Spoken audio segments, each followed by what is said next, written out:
Tony, did you get a new truck? I got a new truck. Let's go take a look at it. Hey everybody, it's Bubba with X's 4x4, and normally we build badass 4x4s, but in this video, my buddy Tony here, that you might recognize from the podcast and his own YouTube channel, Trail Cartel. Well, Tony here has bought himself a turnkey badass 4x4 already. So we're out here in Corona, California at Currie Enterprises to pick up Casey Currie's pretty badass JT build that he spent a couple of years building, putting together. Decided it was time to move on to something else.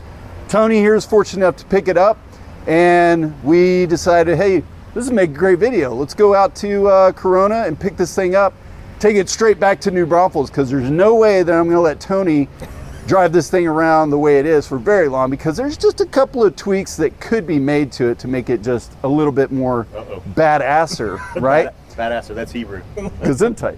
We're gonna have Casey walk through, kind of explain everything that he's done to it so far, and then we're gonna load it up on the trailer, maybe make a couple more stops down here in California while we're here, and then we're going straight back to Exodus 4x4 so we can dig into it and make a few more changes.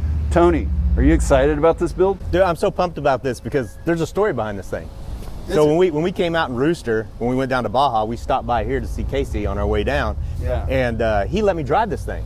Yeah. So I drove it when it just had double throw down on the front, and then it was standard suspension in the back. That was on the way back from Baja. That was on the way back from Baja. Back here. Yes. I went back home. And it was, I fell in love with that truck. So when I saw him put it up for sale, I hit him instantly. I said, I'll take this thing. I had no idea at the time that he had changed the whole back end of this thing. So what you guys are getting ready to see underneath this is definitely a bonus, icing on the cake for me, because I really didn't know that he had done what he'd done to the back of it, because he hasn't talked about it to anyone. Yeah. You guys are going to probably be just as excited as me when you check out what he's done back here. Now, he listed it up for sale, and he had a list of things that he had done to it, but it's one thing to read it, but it's another thing to have the man himself go through and explain it to you. So I'm gonna run inside, we're gonna grab Casey, bring him out here, and have him do a walk around of what he's done to the truck. Hey, while you're doing that, we'll go around the shop and show that shop off. Let's go take a look, because he's got some pretty cool stuff inside. He's into Polarises now, apparently. Apparently, just a little bit. Just a little bit. So all right, let's check this out.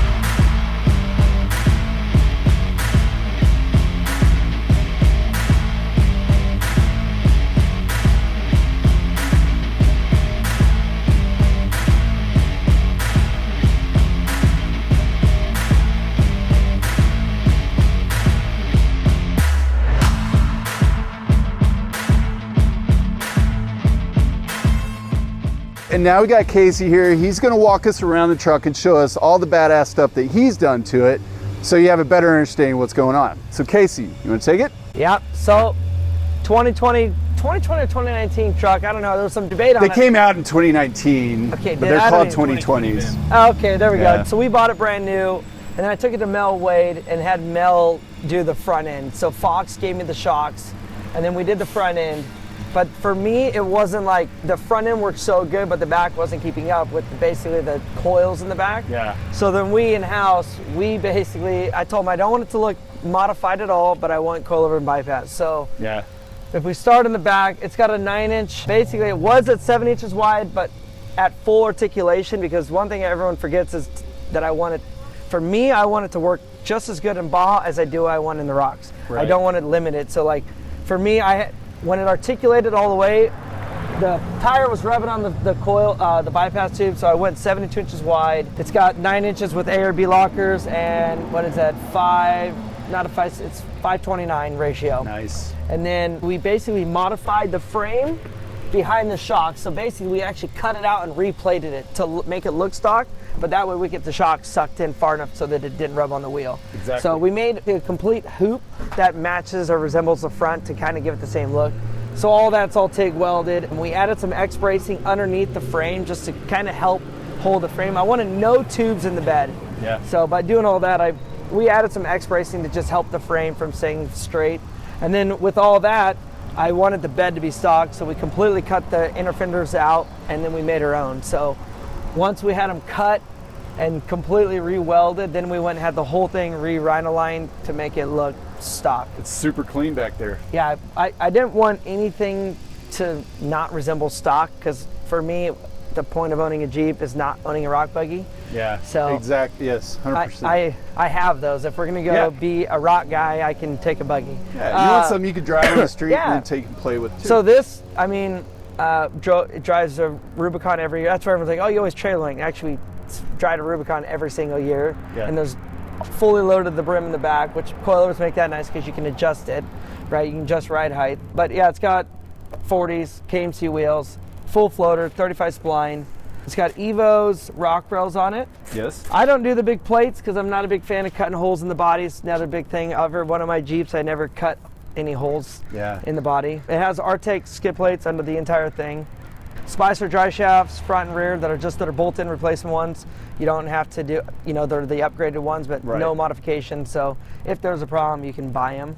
Yeah. And then in the front, it's got coilover bypass, it's Mel's kit, or Evo's kit. And then we went back, and then because I made a new front end at 72 inches wide, we basically made all custom tabs, massively over the top, but like as you can see, like all the sway bar tabs and everything's been integrated. So I wanted everything to work as it would stock. It probably doesn't even need a sway bar on the front with having coilovers, but I wanted it to match everything else. Only thing I did do to eliminate all the bind out of the front end, I went to a 3-link. So I basically made my own mounts on both sides. Because it's a 9-inch and not a cast front end, I can do anything I want. Yep. So we made a nice big mount to basically eliminate all the bind. So now articulation wise, the thing can go all the way without having that bind at the bottom. A lot of people don't realize how much bind they actually create on all Jeeps. You can't have that much travel and not run into that That's kind right. of issue. With the 3-link, makes it super happy. We did the PSC ram, the whole kit for PSC with all the big box stuff. And then it's got rock jocks, all the track bar, all the big stuff on there as well. Right. And then that's my front bumper that I make and don't sell because I'm lazy. I don't have time. So don't ask. Yeah, but no, just a bolt-on bumper, but it's got the winch integrated down in there, and then Baja Designs lights, and then under the hood is completely stock. For now. So it's only goes to the dealership to get service. Yeah. So the dealers around here, you can take it, code on the dash, you take it to them and they fix everything. So that makes it super nice. So I actually splashed fiberglass fenders. So this is fiberglass. And then in the rear, it's just stock pulled out. But in the front, I literally just had a stock one splash, so I didn't have to run any interliners and all the other stuff. Right. And then, MagnaFlow exhaust all the way throughout. Yeah, it's ready to go. Sweet. So it's interesting, you were telling me earlier, the shocks are the same front and back. Yes. Is that correct? Yes. That keeps it simple. Yes. So, yeah. Fewer Very parts easy. to keep around in case you had That is to correct. change something out. So, Yep. different spring rates probably Yes, though. 100%. Yeah. Yeah. Okay. And the only thing I did do in the front, it does have some adjusted misalignments, only because at full bump, it had a little bit left in the coilover, so I wanted everything to match. So right now, I think it's the coilover or the bypass. One of them I adjusted to make sure that I want the bypass getting all the travel all the time. So that way, I'm not riding in the wrong zone. So that's the only difference from front to back. Nice. Technically. It only has 15,000 miles on it. It's really not, and it's never been to Baja because I got it during COVID. So never even seen Mexico dirt. Wow. So See what we can do about it. Yeah, I think we Let's see what we can do. Yeah. I haven't even been down since COVID happened. I got to go and I got to get back down there myself. It's got the PSC cooler on the front as well. It has everything that I thought it would need for Baja or the Rocks. Well, brother, I think you did a badass build on it. I think there's a couple things that I can add to it, but not take away from it. So I see on Facebook you're a big V8 guy. I'm assuming you're probably talking V8. we might end up somewhere in the 400 to 500 There we horsepower go. range. There we go. So, awesome. but yeah, there's a couple things. Maybe a different fuel tank in the back. I don't know. We'll see. Yeah. But I think you did an awesome job. Chase rack, maybe. But yeah, like we said at the beginning of the video, I'm not a big fan of picking up somebody else's project and expanding on it. But in this case, you guys do such clean work that I don't mind it at all. So we'll be more than happy to be bringing this in the shop and making a couple more changes to it. So Excited to see it. Brother, you did a phenomenal job. It's a beautiful Jeep. Tony's very excited to have it, and we're excited to work on it. So. I'm ready to see it on the trails more. So I think so. I've already signed up for EJS. So.